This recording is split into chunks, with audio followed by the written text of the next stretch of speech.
అంటే ఇప్పుడు నా పాయింట్ ఒకటి ఏంటంటే ఈ Telugu medium, English medium, Urdu medium ఇట్లా కొంతమందికి అన్యాయం జరిగింది అన్నది ఆస్పిరెంట్స్ కూడా మాట్లాడుతున్నారు. మీ కోడల ఇష్యూని పక్కన పెట్టండి, సమస్య ఉన్నది, దాని రివాల్యుయేషన్ జరపాలి అన్నది ఒక డిమాండ్ అయితే పెద్ద ఎత్తున వినిపిస్తున్నది. కొన్ని ఎగ్జాంపుల్స్, ఉదాహరణలు ఇవన్నీ చెప్తున్నారు. అంటే గవర్నమెంట్ సరైన సమయంలో టీజీపీఎస్సీ రెస్పాండ్ అయ్యి ఉంటే ఇప్పుడు మీ కోడల మీద కూడా ఇది వచ్చేది కాదేమో. ఇప్పుడు గవర్నమెంట్ రియాక్ట్ కాకపోవడం వల్ల టీజీపీఎస్సీ ఏం రియాక్ట్ కాలేదు, ఎక్కడ అవినీతి చేసిండో. నేను రేపు మన చైర్మన్ గిట బుర్రా వెంకటేశంని కలిసి ఆయన మీద లీగల్ యాక్షన్ తీసుకోండి.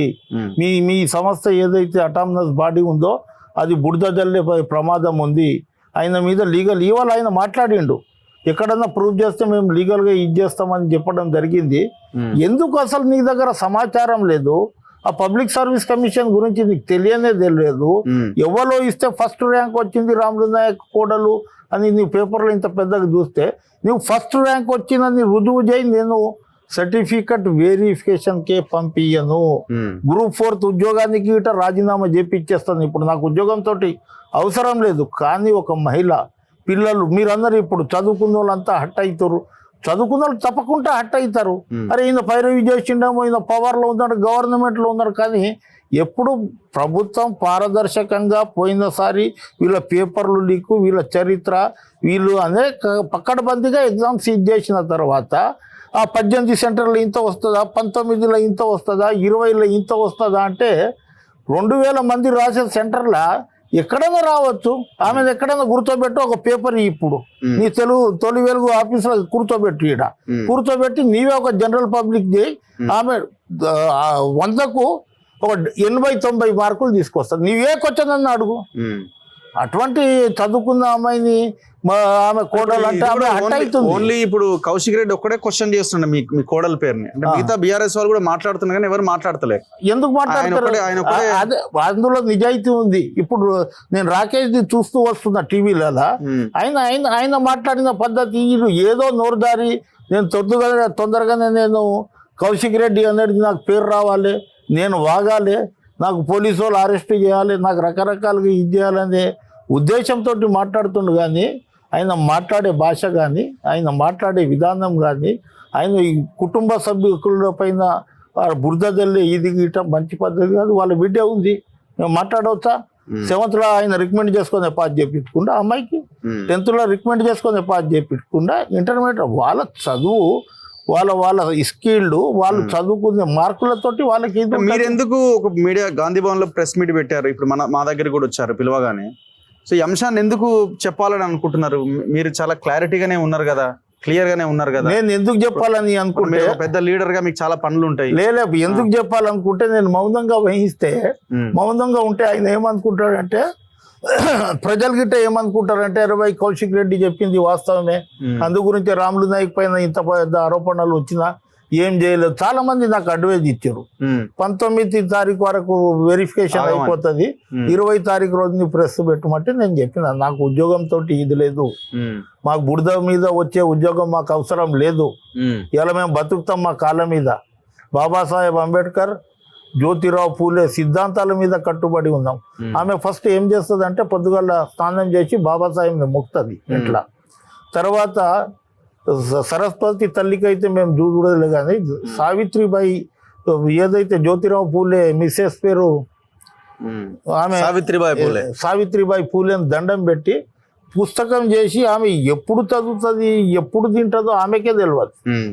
అట్లా చదివి ఆమె పైకి వచ్చిన ఆమెని ఇట్లా నీవు కోడల్ని వేయించుకుండు, ఎమ్మెల్సీ పదవి ఇడుచుకుండు అంటే ఎమ్మెల్సీ పదవి ఇక గ్రూప్ ఇదా? ఇప్పుడు ఎవరికన్నా కొంత ఇది ఉంటుంది. నేను రాకపోతే అరే ఉండవచ్చు అనేది మీ అటువంటి వాళ్ళకి డౌట్ వస్తుంది. మీరు అంటారు ఎవరు రాలేదు, ఇంత పెద్ద ఆరోపణలు చేసినా రాములు నాయక్ రాలేదు, ఆ పార్టీ తరఫున ఎవరు ఇది చేయలేదు, మేము లీగల్గా పోతామండి, ఈయన లేక ఊర్లం మేము. ఇలా ఈయన లేక ఊర్లు ఏదో ఇది చేసి నేను తలుచుకుంటే హైదరాబాద్లో తిరిగాడు. ఆయన ఏమనుకుంటుండో హరీష్ రావుకు బాగా తెలుసు, తర్వాత కేటీఆర్ కు తెలుసు. హైదరాబాద్లో తిరగని ఏమనుకుంటున్నాడు, ఎవరితోటి ఏది ఇది చేసుకుంటా నేను ఒక ఎమ్మెల్యే 2 గన్మ్యాన్లను విడిచిపెట్టి రామను తుక్కు మా పోరాళ్ళు ఇది చేస్తారు. ఎక్కడంటే అక్కడ ఆపుతారు. అది ఎక్కడంటే ప్రజాస్వామ్య పద్ధతిలో గుణపాఠం చెప్తారు. ఏంది ఏం మజాక చదువుకో రాజకీయ నాయకుని ఇంట్లో చదువుటోళ్ళు ఉండవద్దా? జెండాలు పట్టేటోళ్ళే ఉండాలనా? మా పిల్లలు జెండాలే పట్టాలనా? రోడ్డు మీదనే మనం ధర్నాలు చేయాలనా? ఇంట్లోకించి ఒకరు చదివి ఒక ఐఏఎస్ గ్రూప్ అని కావద్దా? ఇలా మా ఫ్యామిలీలలో బ్యాంక్ మేనేజర్లు గ్రూప్ 1లో ఉన్నారు, ఐఏఎస్లో ఉన్నారు, చదువుకున్న వాళ్ళు ఉన్నారు, రకరకాలుగా ఇది ఉన్నారు. మేము డీటీ నాయక్ని స్ఫూర్తి తీసుకుంటాం. మేము వాళ్ళు ఎట్లా చదువుకుర్రు, ఎట్లా పైకి వచ్చారు అనేది మేము చెప్తూ ఉంటాం ఎక్కడన్నా మీటింగ్లో. ఇటువంటి వాళ్ళకి అందరికీ సన్మానం చేద్దాం అనుకున్నాను నేను. జనరల్గా ఎవరైతే గ్రూప్ 1లో వచ్చారో వాళ్ళని సన్మానం చేద్దాం అనుకున్నాను. ఇప్పుడు చేయను నేను సన్మానం, ఎందుకంటే నా మీద ఇంత పెద్ద ఆరోపణలు వచ్చిన తర్వాత నేను చేయను. వాళ్ళ టాలెంట్ వాళ్ళకు ఉంటుంది, వాళ్ళు తప్పకుండా ఇది చేస్తారు. తప్పకుండా కౌశిక్ రెడ్డి నా మీద చేసిన, నా కుటుంబం మీద చేసిన ఆరోపణలు ఆయన విత్డ్రా చేసుకోవాలి. చేసుకోకపోతే లీగల్గా రేపు ప్రసాద్ కుమార్కి ఎల్లుండి అందరినీ కలిసి నేను నా ప్రజాస్వామ్య పద్ధతిలో నేను మాట్లాడతాను, వీళ్ళకి బుద్ధి చెప్తాం. వీళ్ళ మీద ఈయనది ఏం లేదు, ఈయనకు డైరెక్షన్, ఈడు యాక్షన్ చేస్తాడు. డైరెక్షన్ ఇచ్చేటోళ్ళు వాళ్ళు ఉన్నారు. ఆ డైరెక్షన్ ఇచ్చే బామర్దుల గిట్ట చెప్తున్నా, మీ నాడి నాకు తెలుసు, మీ తండ్రి నాడి గిట్ట నాకు తెలుసు.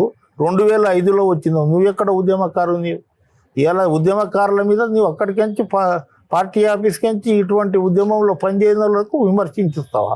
అది గిట్ట వ్యక్తిగతంగా నా కోడల పేరు మీద ఇవి నేను అట్టయింది. అందు గురించే మీ దగ్గరకు వచ్చిన.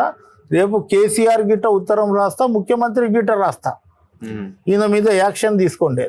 లేకుంటే ఈడు ఒక చట్టసభలలో ఉండి నేను ఏం ఊర్లిందా నడుస్తుంది, నాకు నేను ఏం చేసినా ఇది చేస్తారు, పోలీసు వాళ్ళు నన్ను అరెస్ట్ చేస్తే పేరు వస్తుంది, పోలీసు వాళ్ళు నన్ను జైలుకు పోతే నేను ఫేమస్ అవుతా అని అనుకుంటుండదు. జనాలు చీయని కొడుతురు ఇవ్వాలి. ఈ విధంగా ఇది అయింది. Okay, anyway thank you very much ఇంత దూరం వచ్చినందుకు రాముల్ నాయక్ గారు. సో రాముల్ నాయక్ గారి కోడల మీద కౌశిక్ రెడ్డి చేసిన ఆరోపణ, ఆయన దానికి ఇస్తున్న కౌంటర్ ఇది. ఖచ్చితంగా ప్రతి ఒక్కరింట్లో చదువుకున్న వాళ్ళు ఉంటారు, లీడర్ అయినా ఇంకెవరైనా. సో వాళ్ళెవరికి జెన్యూన్గా సీట్ రాదని కూడా గ్యారంటీ ఏం లేదు. సో గవర్నమెంట్ కూడా రెస్పాండ్ కావాలి. ఇప్పుడు జరుగుతున్న చర్చ ఏదైతే ఉందో తెలుగు మీడియం స్టూడెంట్స్కి అన్యాయం జరిగిందని, దాని మీద టీజీపీఎస్సీ గవర్నమెంట్ రెస్పాండ్ అయ్యి వాళ్ళ అంశాన్ని సార్ట్అవుట్ చేయాల్సిన అవసరం కనిపిస్తున్నది. చూస్తూనే ఉండండి మన తొలివేలు.